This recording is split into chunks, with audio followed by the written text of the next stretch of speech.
Well, we've got big news. We can kind of jump into it, I think, right, Sarah? Here, I'm up here at the office, so something must be going on. Coaching change with women's basketball. It's official. Was to be expected. So I've written a column, so my thoughts are out there. Jordan, I guess how about you start us off, man? It seems like it seemed like the inevitable after a year that they had. But where do you kind of see basketball going forward?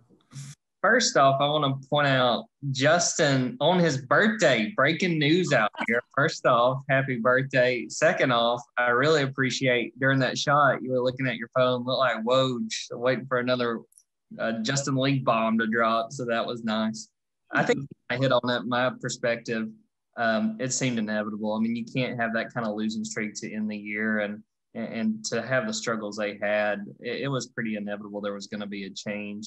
And once again, sort of parallel to the football situation with Gus Malzahn, when you've got an athletic director who inherits a coach, if there's, problems or if there's struggles, there's sort of the inclination to make a change because now Alan Green can go in and go find a coach to build this women's basketball program. But, it's a shame because I think Terri did, had plenty of positives about her and the things that, while she was here, but, the record kind of speaks for itself and the fact there wasn't progress being made.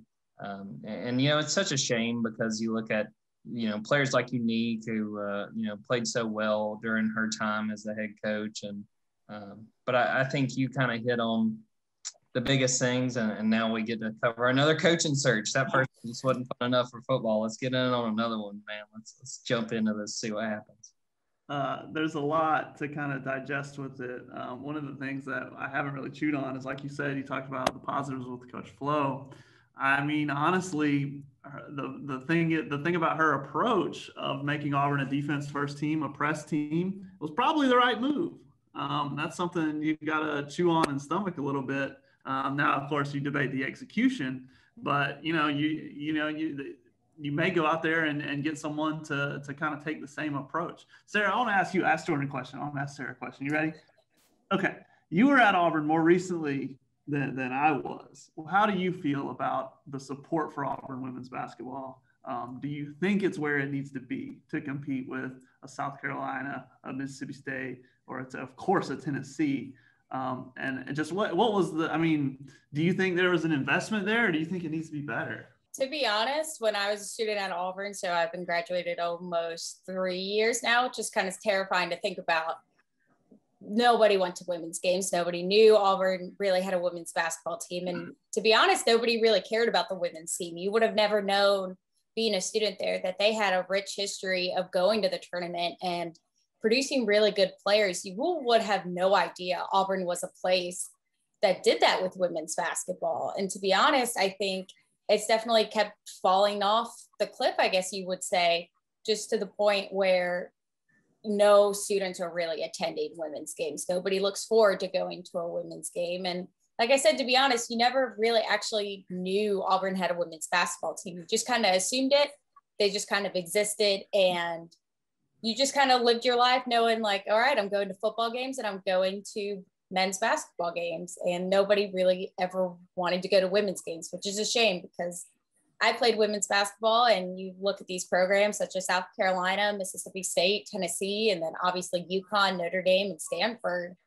Those are some good teams and some good names, and people actually want to go to those women's games. And I think Auburn is still missing that aspect of it. And to get a new head coach that might be able to build some excitement on campus about a women's program team and just trying to get students and people involved, I think would go a very long way, even though, I mean, a long way could be just getting 100 students in attendance at a game.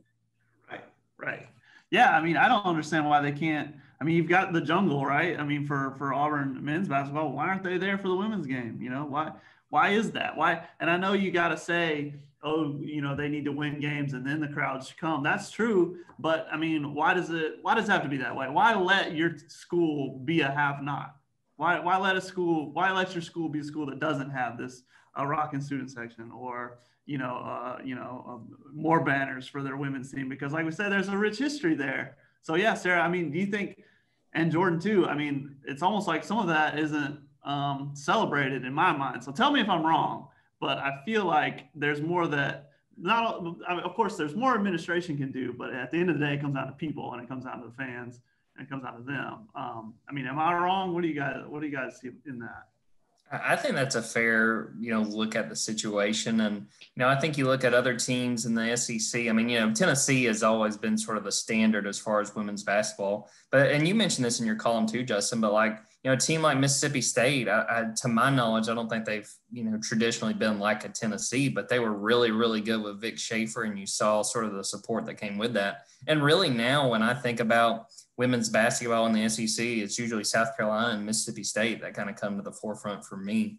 So I think that, I don't see there being an excuse for it not to, be something that we see grow. And if they can make a hire that excites the fan base and can get people to buy in. I mean, that's the biggest thing, is just having someone that, can bring fans to the games. I mean, I think you saw that even early on the men's side with Bruce Pearl. Even those first few years where it was kind of rough, I think, that sort of laid the groundwork for fans to care. So maybe that's what it's going to take. I mean, I think it is fair to say that, the last few years, to Sarah's point, that there wasn't that much of a following. And I could say too, when I was at Georgia, it was the very end of Andy Lander's time. And, he was a legendary coach on the Georgia team and had a lot of success at Georgia.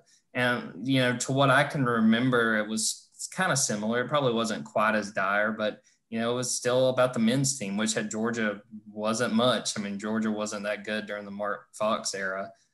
So I don't know. I mean, I think it's a fair criticism, but I think that there are ways to draw up and drum up interest in women's basketball. And I really, really hope to see that happen, because, great players like Unique Thompson should be playing in front of a lot of fans. And obviously you got to set COVID aside, because, that was the problem before the COVID thing. Auburn has, really passionate fans, but you need to see more of that when the women's team's playing. The only thing I'm going to add and say onto that is, when I played basketball in high school, I think a lot of our girls' games had more fans attend than some of the Auburn women's games, which is saying something. And I went to a small Catholic school. Yeah, we had a rich history of women's basketball winning state titles, but if there was a big game, our stands would be packed supporting the girls' team. And yeah, just there might have been more fans at those games than at Auburn women's games. So there's definitely a lot of room to grow there. What would it take for Auburn to recruit you, Sarah P? Tell us, lay it on us. What would it take? Recruiting trip. What do you need to see? I think honestly, like, there's not much you need to see.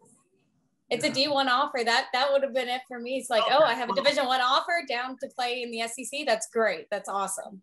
Pretend. You're supposed to pretend you're better. I will say I went to UNC basketball camp in high school, and Auburn would have had to have more facilities than UNC. We went into the women's thing. They're like handprint detected. So you can go into the locker room, and the only way you can access it is by your handprint. They had soda machines. They had a whole bunch of other things that were like really cool that shouldn't have really mattered, but did. So Auburn would definitely need maybe even a face scanning recognition thing. So I wouldn't even have to use my handprint these days. That might've been it to get me there.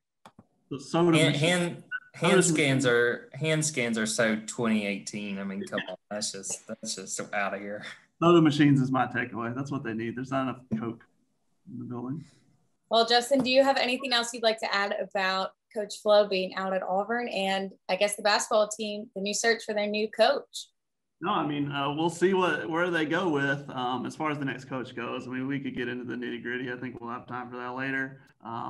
Like I said, the thing about Coach Flo was, a coach who plays defense first and presses. That's a great equalizer. I mean, you might go after someone who has the same philosophy as her, and but obviously also I can understand going in a different direction. This is going to be a tougher search, I feel like, than a lot of other. It may be Alan Green's toughest search yet in a lot of ways, because obviously Auburn football is a really attractive job. Auburn volleyball, obviously, getting Brittany Crouch from USC was amazing. and Auburn volleyball isn't quite, but SEC volleyball is on the rise. I feel like it's like that's an area where compared to the rest of the country in volleyball, it's on the rise. Salaries are going up for coaches in the SEC. It seems like the SEC is becoming more and more of a place to be for volleyball, just like softball and just like gymnastics. For women's basketball, it's hard to recruit somebody to come here to compete against Tennessee and now South Carolina. Because South Carolina ain't going nowhere, I can tell you that. Georgia's doing better. It's gonna be tough. This may, in a weird way, be Alan Green's toughest search to really find a winner. Again, I think it's an all-around thing. I think it's time to really reevaluate, as an Auburn, the Auburn family. Is this something that you really want to invest in? And if they do, they should go for it from all angles, not just from the coach. So we'll see. Jordan, you got anything to add, or do you think Justin pretty much covered all of our bases? Pretty much covered it, but I will say for anyone listening, if they haven't read Justin's column on the coaching change, by all means, pause the podcast for just a couple minutes. Go check it out, because I thought he made some really good points and really hit the nail on the head as far as what the future can be and what the future might hold in store for Auburn women's basketball.